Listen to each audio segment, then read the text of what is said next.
témoignage. OK. Bon, ben c'est beau. Là, c'est parti. Vas-y, mon brother. All right. Bon, ben, salut tout le monde. Moi, c'est Michel. J'ai 3 petites choses avant qu'on se lance dans le message. La première des choses, je voulais juste vous dire, tandis que là, je suis en avant, ben, je trouve vraiment, puis ça vient vraiment du fond de mon cœur, là, je trouve vraiment que vous êtes une belle assemblée.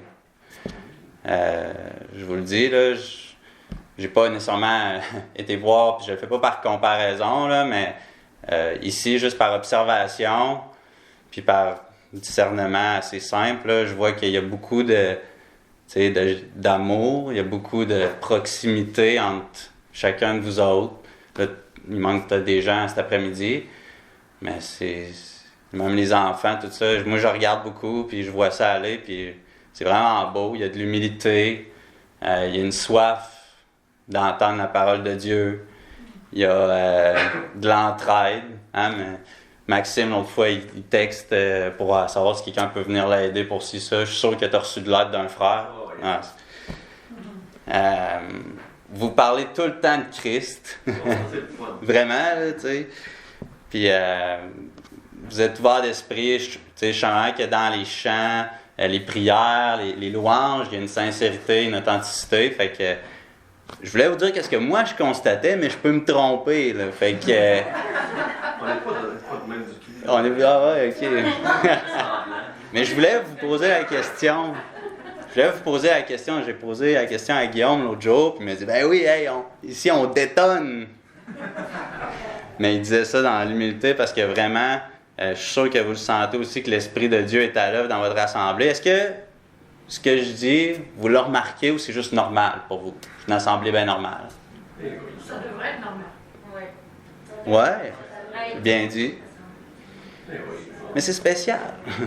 Ben, puis dans le contexte, quand je dis ça, détente, c'est que dans le fond, c'est quand même un peu spécial, mais il n'y a pas tant que ça de gens qui vont. Il y en a qui vont avoir plus une centralité sur Christ, tout ça, mais la vie a changé, puis notre identité en Christ, puis la vie Galate 2:20. Ouais. Dans ce sens-là, je me disais qu'on. Puis, tu sais, je disais ça juste comme. Tu sais, ça ne devrait pas être le cas. Ouais. Seigneur est à l'œuvre. Ouais. C'est par lui que tout ça arrive. Mais je tenais vraiment à vous le dire. La deuxième petite chose, il y a un verset qui me tranche à chaque fois que je le lis, c'est 2 Timothée 2,15. « Efforce-toi de te présenter devant Dieu comme un homme éprouvé, un ouvrier qui n'a point à rougir, qui dispense droitement la parole de la vérité. » Je vais avoir du travail à faire pour que ce verset-là m'adoucisse un peu, là, je vous le dis. De se tenir devant Dieu comme quelqu'un qui prêche, qui dispense la parole, moi, ça me met un stress énorme. Puis oui, j'ai de quoi à rougir. Hein?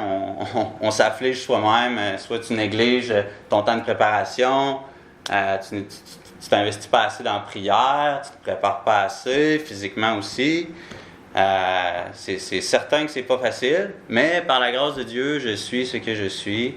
Puis, j'abandonnerai pas l'appel qu'il m'a fait parce que je sens une pression ou quoi que ce soit. Mais en même temps, je voulais exhorter aussi Christophe, puis Guillaume, puis Maxime, puis Sébastien n'est pas là. Mais tu sais, à continuer dans le ministère, puis s'il y en a d'autres, je sais pas, là. Mais c'est sûr que c'est pas facile de ne pas rougir devant Dieu. Mais c'est l'appel qu'il vous a fait. Ma dernière petite chose, puis je le dis comme au cas où c'est que j'oublierais, parce que des fois on part, puis là on est avec la technicalité de la doctrine, mais Dieu vous aime. C'est tout simplement ça.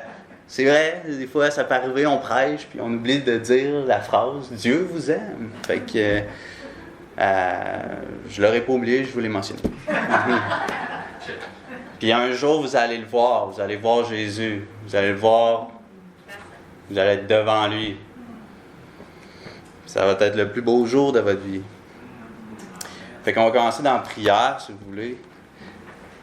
Oui, Seigneur, mon Dieu, mon Père, je te rends gloire pour la belle famille ici à Saint-Augustin. Wow, Seigneur, ton esprit, vraiment, ton amour, Seigneur, est tellement présent. Merci pour ta parole, mon Dieu. Si on est ici, c'est parce que tu nous as convoqués ici. Seigneur, on a répondu parce qu'on veut te célébrer, on veut t'entendre, on veut connaître ta volonté pour nos vies. Mon Dieu, c'est de ta parole que vient l'autorité. Et puis on se soumet à toi, mon Dieu. C'est dans le nom de ton Fils Jésus qu'on te prie. Amen. Fait que venez avec moi dans la Bible, au verset, dans l'Épître aux Éphésiens. Là, j'ai été influencé. Ici, ça prêche la vie abondante, la nouvelle vie, la position en Christ. Là, j'ai fait « Oh, OK, ouais. » Il va falloir que je m'y mette aussi. Fait que je me suis mis à écouter des sermons de Mark Minnick, évidemment. Guillaume me coach un peu. Chris aussi, il m'exhorte. Fait que voilà, on va s'essayer. Fait qu'aller au chapitre 1. Puis ce qui va nous intéresser surtout, c'est la fin du chapitre 2. Okay, le thème de mon message, c'est une habitation pour Christ. Mais avant qu'on se rende là, je veux juste qu'on survole à vol d'oiseau le premier chapitre jusqu'à là. Alors, si un jour je réussis à trouver Éphésiens. Hein? All right. Ouais. Vous connaissez-tu le truc Go Eat Popcorn pour les épées? Ouais, ok. Ouais. Moi, je ne démêle pas encore. Il faut que j'y aille avec Go Eat Popcorn. All right. Fait que dans les 2 premiers chapitres d'Éphésiens, il y a 4 sections majeures. Okay? Vous les avez peut-être divisées dans votre Bible sous forme de sous-titres.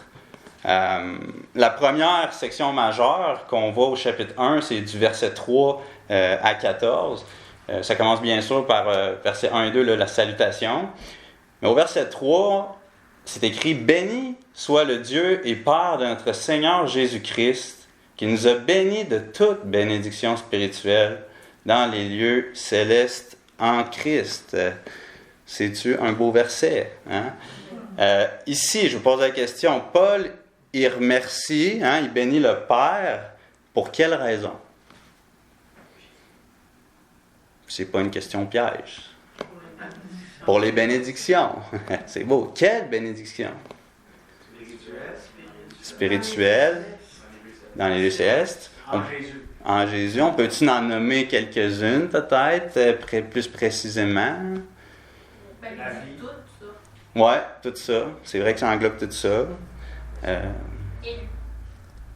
Oui. Élu. L'élection, on peut dire ça. Le pardon, la sagesse, l'héritage, la famille, la sainteté, tout ça. Puis, ici, c'est dans quel but que Dieu, il bénit le Père? Dans quel but est-ce que vous voyez ici, là, que Dieu, il s'adresse au Père en remerciement, en louange? Tu veux dire Paul? Paul, j'ai dit quoi? Tu dis Dieu. J'ai dit Dieu, ok. Paul. Dans le but de célébrer la gloire de Dieu. Tout simplement, si vous regardez au verset 14, juste à la vraiment toute fin, pour célébrer sa gloire. Hein? Mais, juste à approfondir un petit peu ça, au verset 6, dans cette section-là, on voit que c'est écrit « pour célébrer la gloire de sa grâce ». Donc, ce qu'on peut juste comprendre de ça, c'est que Paul, il remercie Dieu de se glorifier lui-même. Dieu, il se rend gloire à lui-même. Ça pourrait avoir de l'air orgueilleux là, si n'importe qui faisait ça, mais pas Dieu. Puisqu'à lui appartient toute la gloire, puis il est digne. Fait que c'est un hymne à la gloire de Dieu. Hein? Dieu le Père. Fait que ça, c'est la première section majeure du chapitre 1. Puis la deuxième section majeure du chapitre 1, c'est du verset 15, évidemment, jusqu'à la fin, c'est 23. 15 à 23. Ici, on a une prière. Une prière de type de révélation. Une prière que Dieu nous donne pour le connaître encore plus, lui, puis qu'est-ce qu'il fait. OK? Fait que si on lit, juste en passant, y a-t-il quelqu'un qui aime lire? Moi, j'aime que les gens participent. Fait que Éphésiens 1, 17, 18, y a-t-il un bon lecteur qui veut lire? Oui, Chris. 17, 18. Ouais. Afin que le Dieu de notre Seigneur Jésus-Christ, le Père de gloire, vous donne un esprit de sagesse et de révélation dans sa connaissance. Mm. Il illumine les yeux de votre cœur pour que vous sachiez quelle est l'espérance qui s'attache à son appel, quelle est la richesse de la gloire de son héritage qu'il réserve aux saints. Simplement, hein, de la révélation dans sa connaissance, fait qu'on le connaisse, puis l'espérance qui s'attache à son appel, quelle est la richesse, la gloire de son héritage, qu'est-ce qu'il fait avec nous, hein, les saints, qu'est-ce qu'il nous réserve en fait. Puis la troisième section majeure des deux chapitres, on voit ça au chapitre 2, versets 1 à 10. Ici, on a une illustration. Donc, c'est une illustration qui est prise de l'expérience personnelle de chacun de nous. Quand on a rencontré le Seigneur, eh bien, il nous a transformés, il nous a fait passer de la mort à la vie. Puis c'est ça qu'on a ici. Y a-t-il quelqu'un qui veut lire le verset 2 et 5 du chapitre 2? Allez-y, là. Ouais. 2 et 5? Ouais. Dans lesquels vous marchiez autrefois, selon le train de ce monde, selon le prince de la puissance de l'air, de l'esprit qui agit maintenant dans les fils de la rébellion. Et 5, nous qui étions morts par nos offenses, nous a rendus à la vie avec Christ. C'est par grâce que vous êtes sauvés. Man, fait que c'est juste une belle illustration ici qu'on voit de qu'est-ce qu'il a fait avec nous. Hein? On est passé de la mort à la vie. C'est un miracle. Il y a juste Dieu qui peut faire ça. Puis il nous le décrit ici. Puis la dernière section dans Éphésiens, puis c'est ça qu'on va plus se concentrer, c'est du verset 11 à 22. On a un mystère. Hein? Un mystère qui nous est comme amené, dévoilé. OK? Y a-t-il quelqu'un qui veut lire? OK. C'est quel verset? Ben juste avant, le contexte de l'épître aux Éphésiens, c'était Paul, il était où? Oui, il était en prison où? À Rome, c'est ça. Puis il était quand même à un niveau bas de sa vie. Puis Éphèse, c'était aussi une ville très païenne, c'est ça. Il exaltait Diane. Okay? Il y avait un temple majestueux là-bas. Fait que c'était pas facile pour les Éphésiens de vivre là-bas. Fait que vous imaginez juste comment est-ce que de révéler un mystère comme ça aux Éphésiens, ça l'a pu, en tout cas, disturb, hein, juste déranger. Entre autres, pourquoi il était en prison, Paul. Le mystère de Christ. Fait que du chapitre 2, verset 11, jusqu'à peu près au milieu du chapitre 3, on voit ce mot-là revenir. Puis dans l'épître aux Éphésiens, le mystère, c'est dans cette épître-là que ce mot-là revient le plus souvent. Fait que moi, je trouve ça assez intriguant. Chapitre 3, verset 3, c'est par révélation que j'ai eu connaissance d'un mystère sur lequel je viens d'écrire en peu de mots. Au verset 4, en les lisant, vous pouvez vous représenter l'intelligence que j'ai du mystère de Christ. Le mystère de Christ, c'est le corps, hein, l'Église.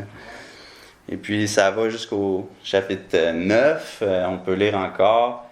Et de mettre en lumière le moyen de faire connaître le mystère caché de toute éternité en Dieu qui a créé toutes choses. Fait qu'il était caché, on va dire, dans l'Ancienne Alliance. Puis maintenant, il nous est révélé dans l'Épître aux Éphésiens. Amen. Puis, ce mystère-là, c'est quoi? L'Église. Ouais. Mais c'est de rassembler tous les païens et les Juifs en un seul corps. Amen. Avant, c'était pas pensable. C'était juste les Juifs qui étaient héritiers de la promesse, mais en vrai, non. La promesse qui était faite à Abraham, c'était pour tous ceux qui allaient croire. Mais comment est-ce que ça serait possible d'unir tout le monde en un seul corps? Comment ça serait possible? Il faudrait qu'il y ait une réconciliation. Hein? des hommes et des femmes avec tout le monde, des hommes avec les hommes, puis des hommes avec Dieu. Qu'est-ce qui pourrait faire une chose comme ça? La croix. La croix. L'œuvre du Seigneur Jésus-Christ. J'essaie pas de vous piéger, là. Au verset 16, Maxime, veux-tu lire, mon frère? 3,16? 2,16. OK. 2,16. Et de les réconcilier l'un et l'autre en un seul corps avec Dieu par la croix, en détruisant par elle l'inimitié. L'inimitié, qu'est-ce que ça veut dire? C'est le contraire de l'outil. Ouais. Puis le mot pour ça, c'est L'animosité. enemy. Ennemi. Ah oui, ok. En anglais, c'est enmity. Ça ressemble plus à enemy. Puis l'inimité, oui, en grec, ça veut dire une raison de s'opposer. Mais pour quelle raison Dieu qui n'a jamais fait de mal à personne, pourquoi quelqu'un s'opposerait à Dieu? Pourquoi lui-même aurait une raison de s'opposer? Pourquoi est-ce qu'ici on voit l'inimité? Est-ce que vous avez une idée? À cause du péché. À cause du péché. En Romains 1, 18, si vous voulez tourner, je vais vous le lire. La sainte colère de Dieu se révèle du ciel. C'est pas écrit la sainte colère, mais on comprend que c'est une sainte colère. Se révèle du ciel contre toute impiété. Toute impiété, c'est toute absence de vertu. Et toute injustice, tous les comportements injustes. Des hommes qui retiennent injustement la vérité captive. Même si vous avez marché parfaitement toute votre vie et que vous avez juste eu un doute, est-ce que Dieu existe? Dieu n'accepte pas ça. Douter de Dieu, ça n'existe pas là, dans son royaume. Philippiens 3,18, il dit, Paul, car il y en a plusieurs qui marchent en ennemis de la croix de Christ. Ennemis de la croix. Je vous en ai souvent parlé et j'en parle maintenant encore en pleurant. Puis moi, je veux juste vous rassurer avec Romains 8,1, c'est mon verset préféré, je pense. Il n'y a maintenant donc aucune condamnation pour ceux qui sont en Jésus-Christ. Un enfant peut comprendre ça. Jésus est là. Il est là pour nous sauver. Puis même si on prêche Genèse, la création, toute la vie abondante, les guerres spirituelles, tout ça, moi je veux que ça soit clair que le but premier, c'est que Jésus il est là pour nous sauver. Sauver de la mort, la perdition, la ruine de l'âme, c'est ça que ça veut dire. Pour toujours. Une séparation. C'est quand même important que ça soit inclus dans un message. Or, la vie éternelle, c'est qu'ils te connaissent toi, le seul et unique vrai Dieu, et celui que tu as envoyé, Jésus-Christ. Alors, au verset 19, c'est là qu'on arrive dans le punch de qu'est-ce que je veux amener. C'est écrit « ainsi donc ». « Ainsi donc » qui veut dire tirer une conclusion. Vous n'êtes plus étrangers, ni des gens du dehors. Est-ce que vous êtes là, Éphésiens 2, 19? Ouais. Vous n'êtes plus étrangers, ni des gens du dehors. Oh, OK, on parle d'une nouvelle position. Première chose, mais vous êtes concitoyens des saints. Qu'est-ce que ça veut dire? Citoyen, droit de cité. Quelle cité? Cité céleste. Cité céleste, royaume de Dieu, on peut le dire, comme ça. Avec qui? Les saints. C'est qui ces saints-là? Ouais. Mais ici, il parle spécifiquement des Juifs sauvés de tous les temps. Deuxième chose qu'on voit, c'est vous êtes maintenant gens de la maison de Dieu. Gens de la maison de Dieu, c'est une position dans une maison qui signifie quoi? Une nouvelle famille. Ouais. Hey, vous êtes dans une nouvelle famille. Moi aussi. La maison de Dieu, on a des frères, des sœurs, puis des cousins, mais on est tous frères et sœurs avec tous les saints. Puis on s'aime tous, on partage tout, puis on a Dieu comme Père. C'est une grande famille, la famille de Dieu, puis c'est réel, on le voit là. Si on continue... Ah oui, puis en passant,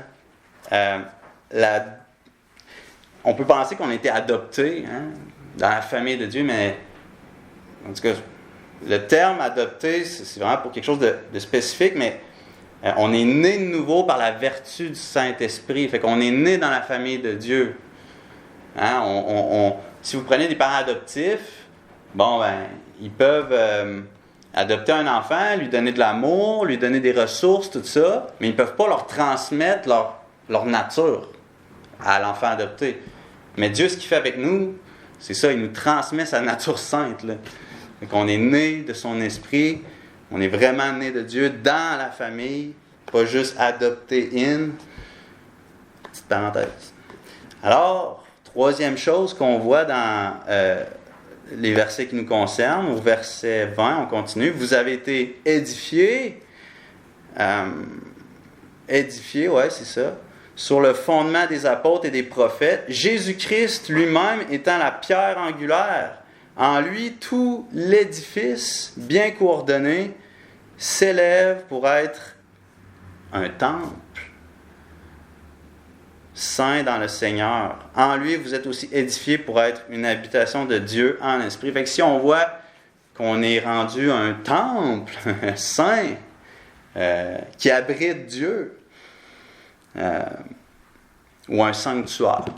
Je ne sais pas ce que vous préférez, un temple, un sanctuaire, ça n'a pas d'importance. Puis ce que je propose, juste cet après-midi, c'est qu'on voit et qu'on comprenne bien la vérité du concept du temple. Et Christ en nous, qui habite en nous, qui demeure en nous. Je veux juste qu'on regarde ça légèrement, simplement, clairement, avec des illustrations. C'est pour ça que j'ai amené des roches. On va parler de pierres vivantes. Mm-hmm. Au verset 20 à 22, est-ce que vous avez remarqué une ressemblance des mots? Si vous voyez, là, vous avez été édifiés. On parle d'un édifice sur le fondement. Fondement, ça appartient au terme de construction des apôtres et des prophètes. Jésus-Christ lui-même étant la pierre angulaire. On ne parle pas seulement de pierre angulaire, à part dans le contexte d'un fondement. En lui, tout l'édifice, bien coordonné, s'élève pour être un temple. Fait que là, on a un autre synonyme ici, un temple. Saint dans le Seigneur. En lui, vous êtes aussi édifiés pour être une habitation. Fait que je pense que Paul, il veut vraiment nous illustrer l'image d'un temple. Est-ce que vous voyez ça un peu?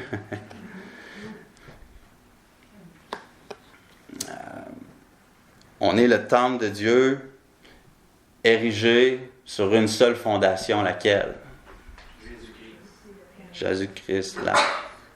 Quelqu'un qui l'a dit, la pierre angulaire. Et puis, c'est qui l'a posé, ce fondement-là? C'est les apôtres. Mais est-ce que c'est eux le fondement? Non. Il y en a qui vont mécomprendre ce verset-là, je pense que c'est dans Matthieu 16, que c'est Pierre, la pierre angulaire, ou les apôtres courent. Mais non, dans 1 Corinthiens 3,11, Paul il nie ça. Il dit, car personne ne peut poser un autre fondement que celui qui a été posé, savoir Jésus-Christ. Savoir Jésus-Christ. Il n'y en a pas d'autre. Alors, quel événement qui a établi Jésus-Christ comme étant la pierre angulaire? Il y a eu un événement historique. Vous êtes proches. La résurrection. La résurrection. Hein? S'il n'y a pas de résurrection, on ne peut pas se fier sur un homme mort. Mais puisque Dieu est mort, hein, puisque Jésus est ressuscité, c'est en lui qu'on sait qu'on peut fonder notre espoir.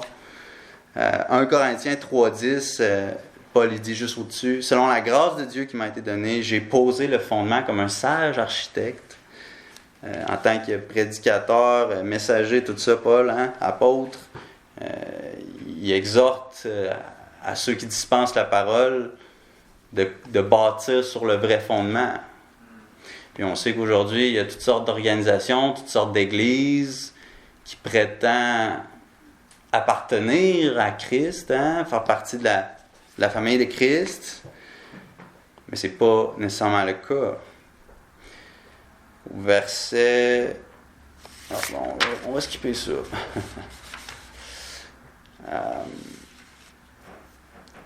Vous êtes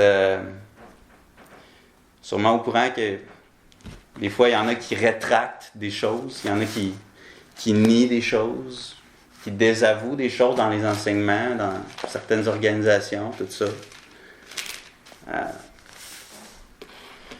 Je veux juste être sûr avec vous que vous sachiez que si ces entités-là, ils se fondent pas sur le seul et unique fondement que toute la Bible est vraie, tout ce qu'il a dit doit être considéré véridiquement, mais ces organismes-là ne font pas partie de l'Église, du corps de Christ que je vous ai parlé dans Éphésiens. Dieu, il réside pas, Dieu instruit pas ces gens-là dans ces doctrines-là. Jude 1, 3, 4, y a-t-il un rapide qui est bon pour aller jusque-là? Sinon, je vais le lire. Guillaume? Non, je viens 4, je vais lire. Je vais lire. Bien-aimés, alors je désirais vivement vous écrire au sujet de notre salut commun. Je me suis senti obligé de vous envoyer cette lettre pour vous exhorter à combattre pour la foi qui a été transmise aux saints une fois pour toutes.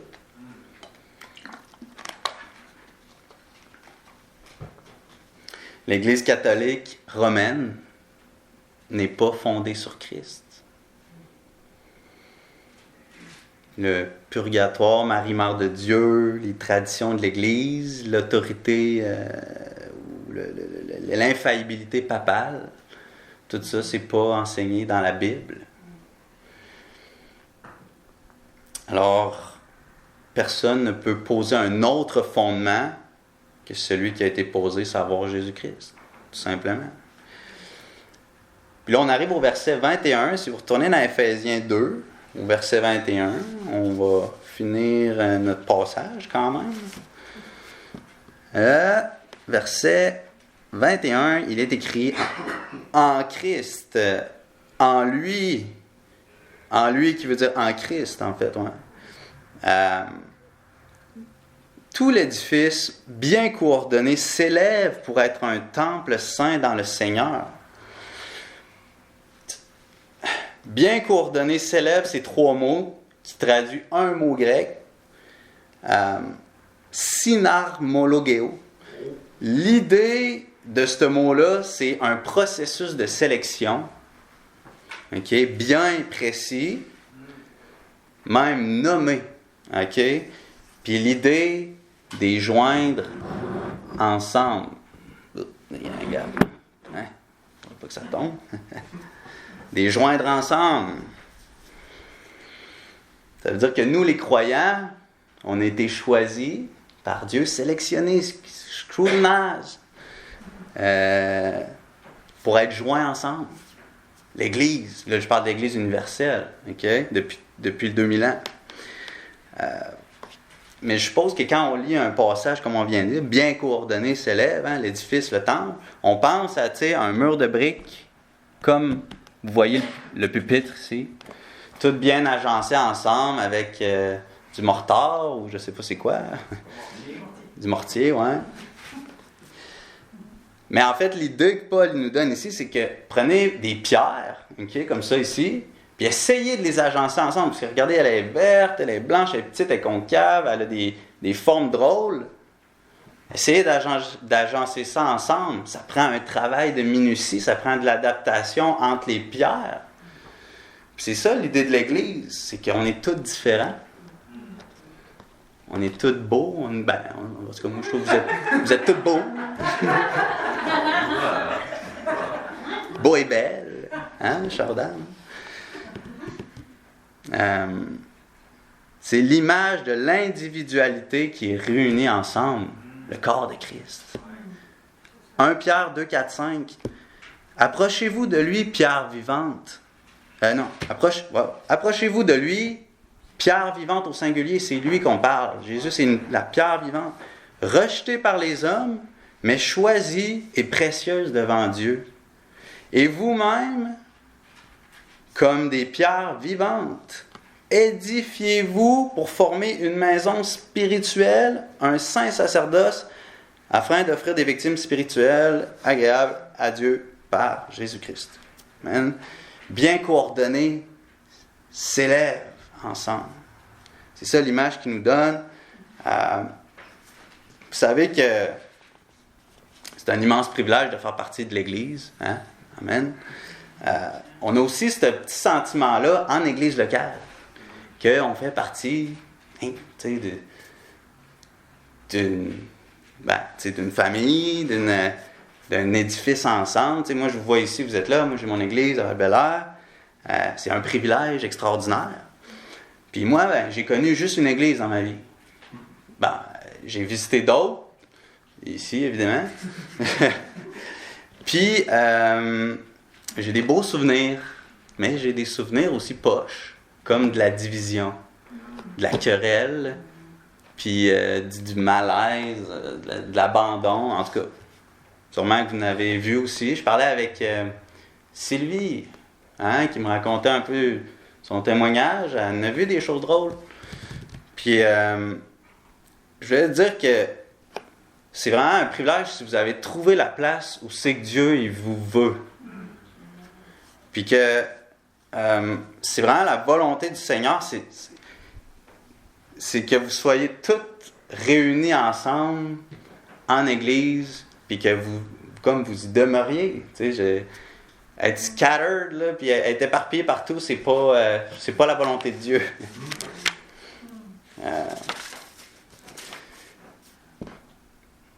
On ne devrait pas chercher une job meilleure, puis après ça, un coup qu'on a trouvé la job, essayer de trouver une petite église autour qui fitterait peut-être. Hein? La question de votre église, votre assemblée, c'est une question d'ordre spirituel. Là. C'est une question qui ne se prend pas tout seul, ça se prend avec le Seigneur. En tout cas, moi je pense que c'est ça. La Bible aussi, je pense qu'elle dit ça. C'est d'avoir aussi l'assurance que c'est ici qu'il faut que vous vous engagiez, que vous passez des semaines, des mois, des années de votre vie, que vous serviez, que votre famille soit ici. Là, c'est quand même une grosse décision. Fait que je vous encourage à sonder l'Esprit de Dieu, sonder le Seigneur pour savoir c'est quoi sa volonté, mais en tout cas, vous m'avez l'air tout d'être Michael. Hein? Juste de demander à Dieu, c'est quoi ta volonté au niveau de quelle église que tu me veux pour que je sois utile, te servir.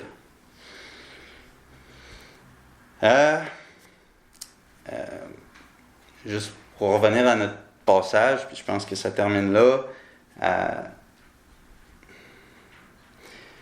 Si on regarde au verset 21-22 du chapitre 2, pour être un temple saint, pour être une habitation de Dieu. Dieu il veut en esprit. Quand vous visitez une église, si vous avez la tendance à visiter des églises, qu'est-ce qu'on devrait se poser comme question quand on visite une église? C'est un beau bâtiment. Non. La musique est-tu bonne? Qu'est-ce qui est prêché? Est-ce que l'Esprit de Dieu est là? Est-ce que l'Esprit de Dieu est là? Ouais. Ça, c'est bien. Mais tu sais, Où est-ce que le Seigneur nous veut? c'est ça, mais tu sais, au niveau peut-être d'activité, de visibilité, d'entendre qu'est-ce qui est prêché. Qu'est-ce qui est central dans cette Église-là? Hein? L'emphase est mise sur quoi? J'espère qu'ici, je pense que oui, le centre de l'Église baptiste de Saint-Augustin, c'est le ministère de la parole de Dieu. Il y a beaucoup d'activités, je le vois. Hein? On est allé dans la vallée de la Jacques-Cartier. Il y a toutes sortes de belles choses qui se passent dans votre Église, mais j'espère que c'est le ministère de la prédication, de la parole de Dieu, parce que c'est ça qu'on a besoin. C'est ça la première chose. Mais je sais que Guillaume, justement, il fait déjà une bonne job de ça. Gloire à Dieu. Si du jour au lendemain, justement, le Seigneur, il prendrait votre pasteur, pour je ne sais pas quelle raison, il faudrait que vous cherchiez un autre pasteur avec la même emphase que celle-là. Prêcher la parole de Dieu avant toutes les autres activités de l'Église. Parce que c'est de la parole de Dieu que vient l'autorité pour vos vies. C'est ça que vous avez besoin d'entendre. Puis c'est aussi important que ça soit ça, qui soit central pour que les gens comprennent bien, les enfants, les personnes qui arrivent, qui parlent une autre langue, tout ça, c'est important que ça soit prêché avec précision. Comme au verset 2, au verset 21-22, on voit que ça commence par « en lui ». Vous avez dû le remarquer, hein? Et que tout ce qu'on est, tout ce qu'on a vu, c'est en lui. L'édifice est en lui. Hein? On prêche lui, la personne de Jésus-Christ. Amen.